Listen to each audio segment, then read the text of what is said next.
Hey, Dr. Adam here. I wanted to hop online and go through and explain more about lumbar disc herniations. So, a lot of the research that I'm going to quote today was from a paper titled Spontaneous Resorption of Disc Herniation. This was a meta analysis, so a study studying other studies, and this was done in 2017. Now, in this study done in 2017, they also reference back multiple years to older studies, but a lot of this is not new information.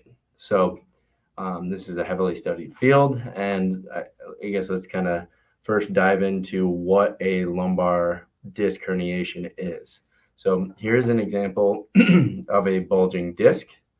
So in between each one of the vertebrae, we have a disc, right? The disc absorbs shock, cushion, keeps movement and motion. When there's significant amount of pressure or sustained pressure over time, the disc can bulge out and pinch the nerve root here, right? So you can see how that would happen.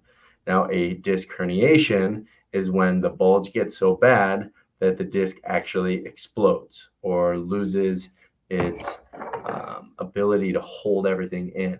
Now, on the outside of a disc, my hand is a disc here, is cartilage rings. So there's cartilage with a nucleus in the center, similar to like a jelly donut.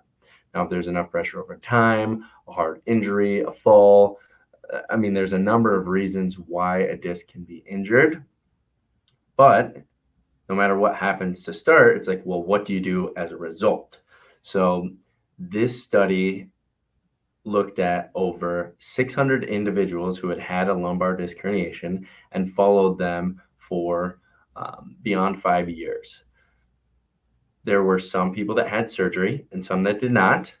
They actually looked at the groups that had surgery, and 2 and 5 year marks afterwards, they showed no statistical significance in improvements of back pain compared to the group that did not have surgery. So I'll say that again. No statistical significance for having surgery versus not having surgery. And in those cases, I mean, right to my brain, it's like, well, why have surgery in the first place? Don't get me wrong. There is a time and a place. If there are red flags, if there is cauda equina, if there are saddle paresthesia, but 98% of cases can be treated with conservative care, chiropractic, PT, movement-based therapies that help your body to retrain, refire, and heal.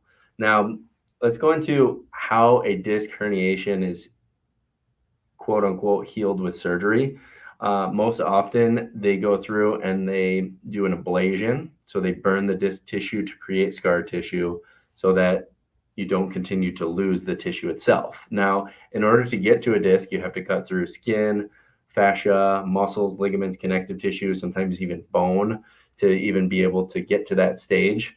And then once you burn or create scar tissue, well, that scar tissue is never going to be as strong as what's already there. Now, when you're in 8, 9, 10 out of 10 pain, we see it all the time here. It's tough. Like it can take a toll on mental, physical, emotional, obviously mobility. Very tough. But over time, what they found in this study is that 66% of cases resorb on their own. So spontaneous remission. So 66% of cases, a person is able to heal. Now, that's over half, so that's a very good amount. In areas where there was more conservative care done or higher qualities of health treatment, like the UK, they got all the way up to 89%. So that's where chiropractic enters the equation, making sure that you're doing everything possible to get that highest percent chance of having your disc tissue heal, of having your life back. It's just the time from when the injury happens to the time when it is gone that's unpredictable, and that I guess can be scary at times. Now, here at Chiropractic First, we have a decompression table, which is one of the gold standards for helping to create a vacuum or a negative pressure for the disc tissue to heal. Specific and custom rehab, as well as chiropractic adjustments to help get you back on the field, back, doing the things that you need to be doing without having limiting, debilitating back pain.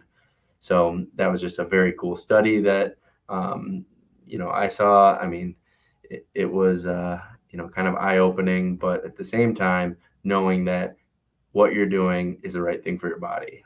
And we're here to always help keep you happy, healthy, and strong.